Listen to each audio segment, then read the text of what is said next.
Hi guys, good morning. Nandito tayo somewhere dito lang sa amin, may parking lot. Nag-stop kami dyan kasi merong konti lang na ayusin yung asawa ko, no. Lakad-lakad tayo dito, no. First time ko napadpad dito. Tapos today pala is kami, no. Mag-undergo na yung sasakyan ng technical inspection, guys. Ipapakita ko sa inyo kung paano yun ginagawa, no. Paano nila ginagawa ang technical inspection dito. So lahat ng sasakyan na ginagamit ng mga tao dito, lahat ng sasakyan na ginagamit ng mga tao is meron yung technical inspection, no, kasi hindi pwedeng gumamit ng sasakyan dito na hindi na inspect. So yearly yung mga sasakyan nag-undergo ng technical inspection. So tingnan nyo later dito, tingnan nyo guys, merong something parang ito dito, palaruan.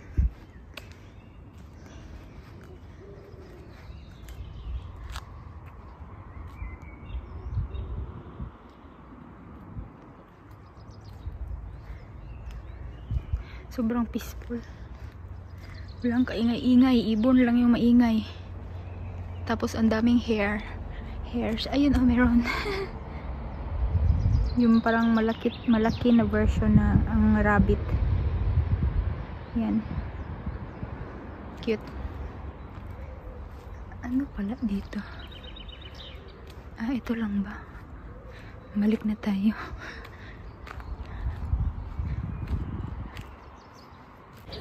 Pero sabi ng asawa ko, babagsak daw sa technical inspection niya sa sasakyan. Ewan ko, kasi siya naman nakakaalam kung ano yung mga hindi niya pa inayos. Sabi niya meron daw siyang mga hindi inayos. So, ewan ko kung totoo, babagsak ba. Let's see.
Bilal. 99 เ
Many remarks.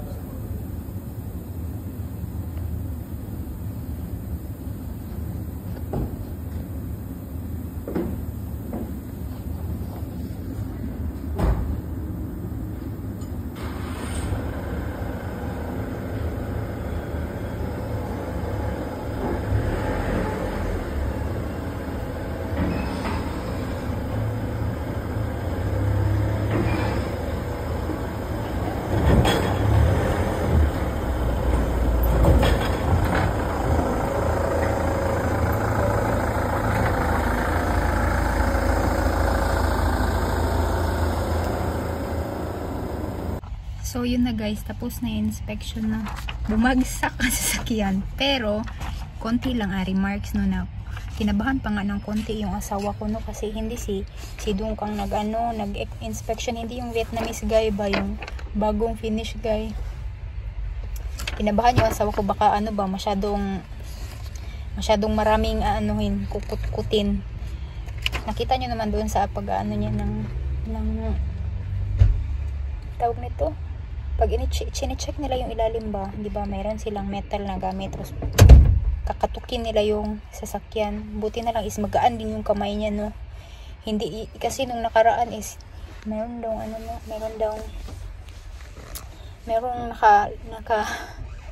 tawag nito, nakasagutan yung asawa ko dito. Meron nagtatrabaho dito na Finnish guy dati, ewan ko kung natanggal na ba siya or pinalitan niya siya no, kasi kung ano yung pinaglalagay na remarks ba. Buti na lang ito is konti lang, kaya naman daw ayusin ng asawa ko no. Expected niya na talaga na babagsak kasi marami siyang hindi inayos, so okay lang naman. Sabi ng asawa ko pwede pa naman daw i-drive ng 2 buwan. Yun. So anyways, yun, ganun ang technical inspection guys. Ganun siya.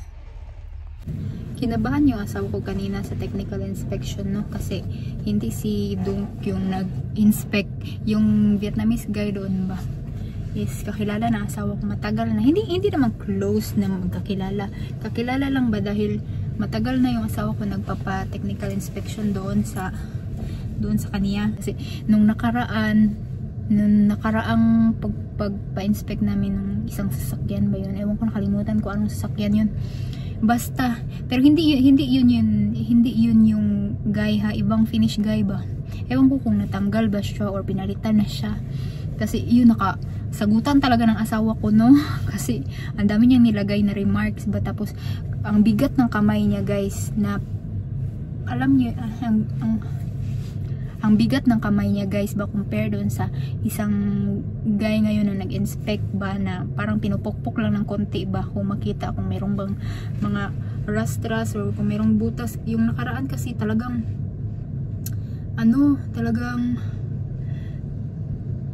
ano ba, yung buong lakas niya talagang pinukpok yung ilalim ng sasakyan, imbis walang butas, hindi nabutas na hinuon no. Kaya ganun, ewan ko kung natanggal ba yun siya or what. Basta yun, kaya yun, nagkasagutan sila no. Tapos dahil nagkasagutan sila, sinabi nung Vietnamese guy na siya na lang mag-inspect. Inulit yata no, noon nakaraan. So ngayon is okay lang, yung mga expected ng asawa ko na mga remarks, yun yung remarks no.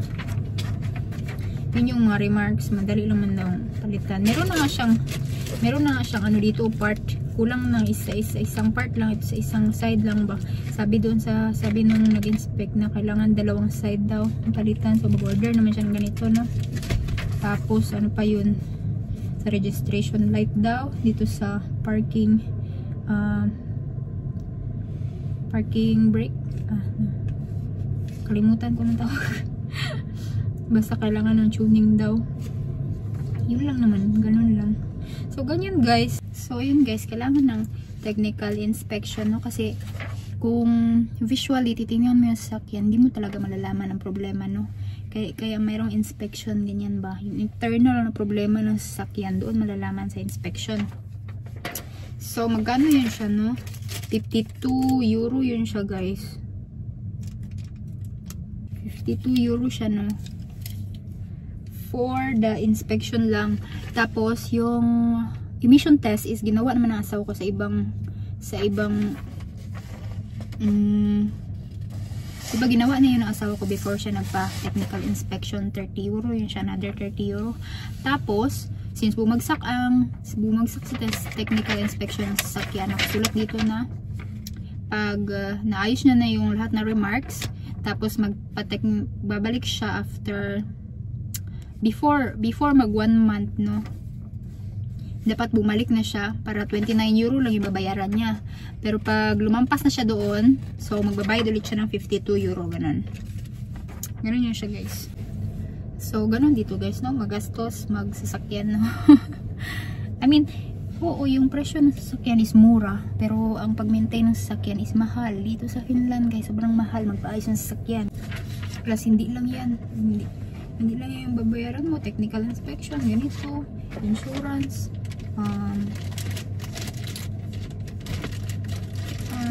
tax. Merong tax, guys, everyday ang tax, no. I mean, hindi mo naman everyday babayaran, but pwede mo siya yearly bayaran, pero everyday ang count ng tax, no. So ganun, kaya medyo pag hindi talaga, kaya medyo like mahirap din magkaroon ng sasakyan, no? Kasi maraming bayarin. Meron rin mga sasakyan, guys, na hindi need mag technical inspection every year. Pero for example, ang ano lang yan ha, sa mga bagong sasakyan ba, yung bago talaga, bagong labas ng sasakyan. So kung yung nabanggit ng asawa ko 3 years yata siya, so simula ng pag-release 3 years ba, pwedeng hindi mag technical inspection. After 3 years, mag-start na ang yearly na technical inspection. Now, ano naman yung meron namang mga sasakyan like sa taxi, yung taxi na sasakyan, guys, is every 3 months daw nagte-technical inspection, diba? Grabe, every 3 months, guys, imagine. Kaya ayan, safe na safe talaga yung mga taxi kasi every 3 months ba naman din yung technical inspection. Magastos nga lang, but mostly naman mga taxi dito sa Finland is mga bago talaga yung sasakyan, no? Ang bago yung mga taxi, kaya hindi masyadong need ng maintenance, ganyan. So yung mga sasakyan namin palagi is mga mga old na itong mga sasakyan na binibili namin, kasi nga ito yung mga mura lang, tapos alam ng asawa ko paano ayusin, no? Ano siya ba, madami na siyang knowledge sa mga ganitong mga sasakyan, guys.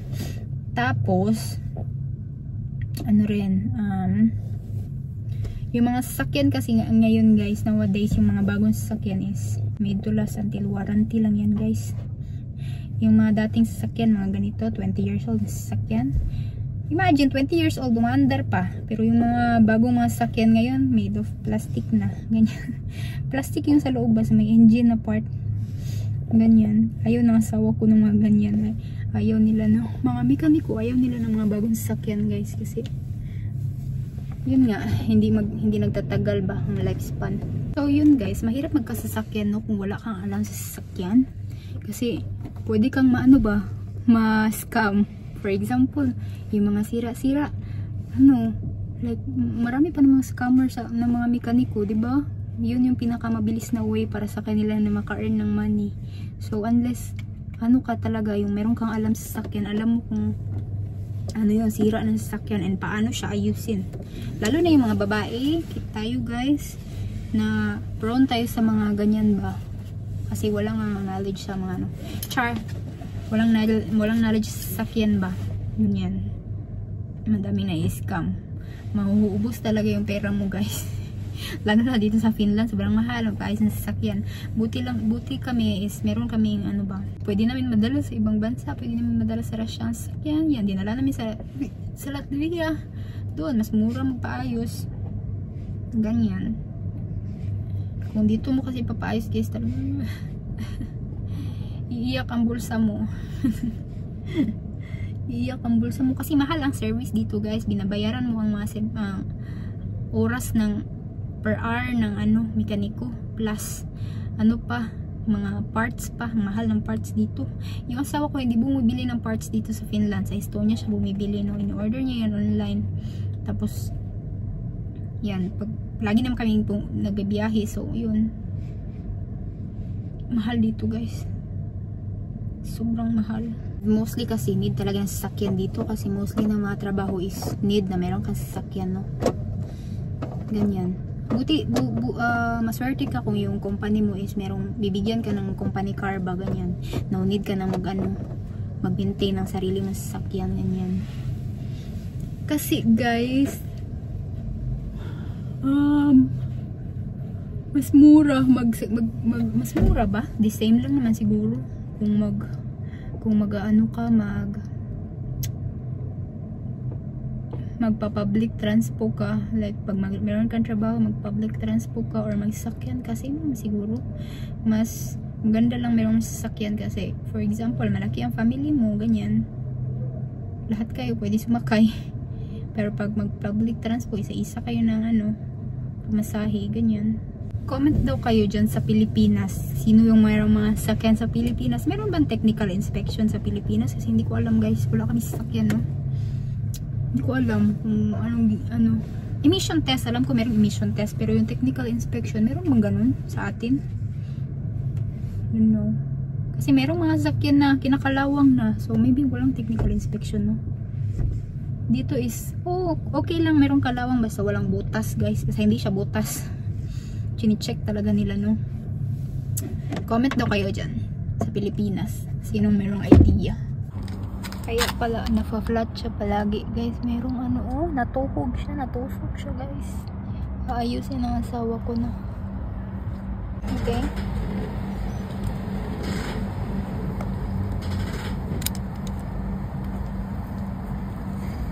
It doesn't grip it. Doesn't grip it.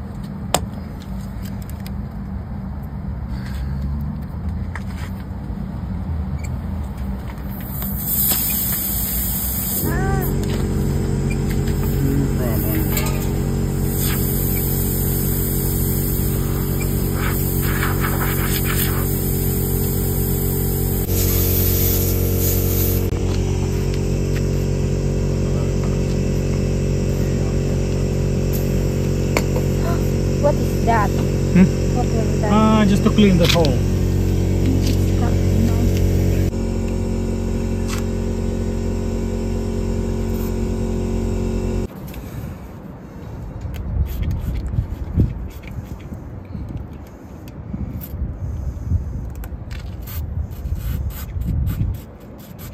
Lubrication.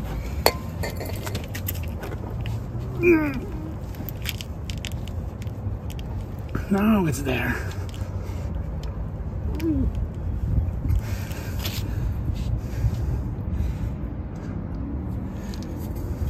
You felt it was there?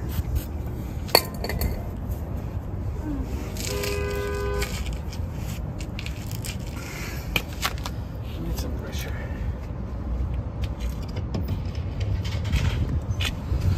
A little bit of pressure.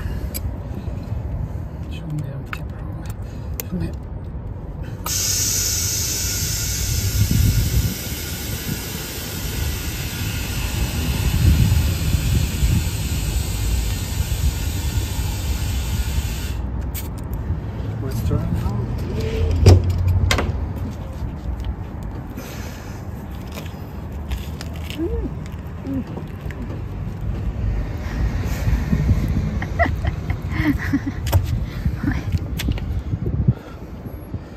Okay. What's there? Now the knife. Now the knife.